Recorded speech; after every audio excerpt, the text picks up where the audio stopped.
Did you know there are thousands of different snowdrops? At a glance, you may think that they all look the same, but when you look at them closely, you'll soon see these subtle variations in flower size, shape, markings, and even color. Despite their dainty appearance, snowdrops are actually really tough plants. They have these adapted leaf tips that are quite hard, making it a lot easier for them to break through frozen ground. And they also, perhaps more amazingly, have this protein that acts very much like a form of antifreeze. And it means that the plant is protected against frost and snow. Lucky for us horticulturists, snowdrops are easy to hybridize and make the most amazingly varied plants. However, some are slow to multiply, and that can make them quite rare. Cultivars vary in size, shape, markings, and color. For example, this is our biggest one, Galanthus elwesii Edward Whittle group, and Galanthus gracilis is our smallest. If we now look at the shape of the actual flower, if you look at this lovely one, Galanthus Sprite, it's got a beautiful single flower.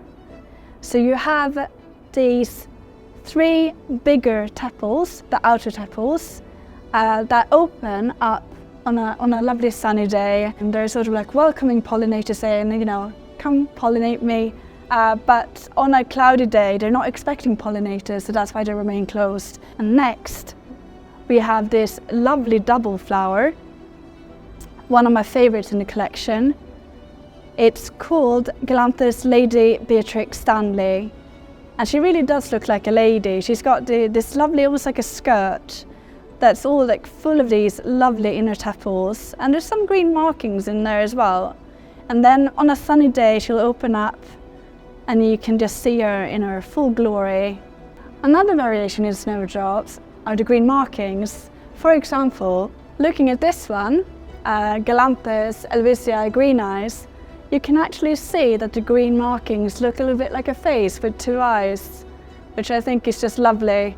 And even on days when it's not sunny and the outer tepals are closed, you can still see the green eyes poking through, which I think is such a lovely thing, and I can see where it got its name from. Another one, which also has really nice green markings, is Galanthus plicatus Green Teeth. And if you look at it, you can actually see the inner tepals. It does actually look like it's got green teeth. So again, a very well-named snowdrop in my eyes. Most snowdrops are white with green markings. However, we actually have a few that have yellow markings, and not just on the tepals themselves, but if you look at this amazing cultivar called Galanthus Primrose Warburg, she actually has yellow tinged leaves as well as stem, and then this really nice, distinctive, intense yellow ovary that you can see here. And then if you look at the inner tepals, you can see this really nice marking. It looks a bit like a horseshoe in this lovely yellow color. And of course, we have more than one. We also have this lovely one called Madeline, which is probably one of my favorites. She has a slightly different yellow tone to her. And again, if you look at Galanthus nivalis Sanderside group, Norfolk Blonde, it's again a yellow snowdrop, but with a different shade to it. The variations in snowdrops are endless, and growing them isn't so challenging. My recommendation for a snowdrop to start with is this one called Galanthus plicatus Diggory. If you take a closer look, you can see the outer tepals have these almost like puckered look to them, and they also have this shape where they look a bit like a balloon or a skirt. So I think it's just an absolutely amazing snowdrop, and it looks different to any other ones that we have in our collection.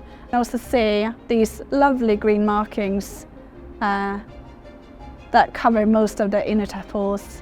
You may also notice that the little stalk that the ovary is attached to is slightly longer, so it gives it this nice floaty appearance. And outside in the garden, when you have a nice breeze, they sort of like move around, almost like they're dancing. And I really, really like it. And it's easy to grow, which is why I recommend it.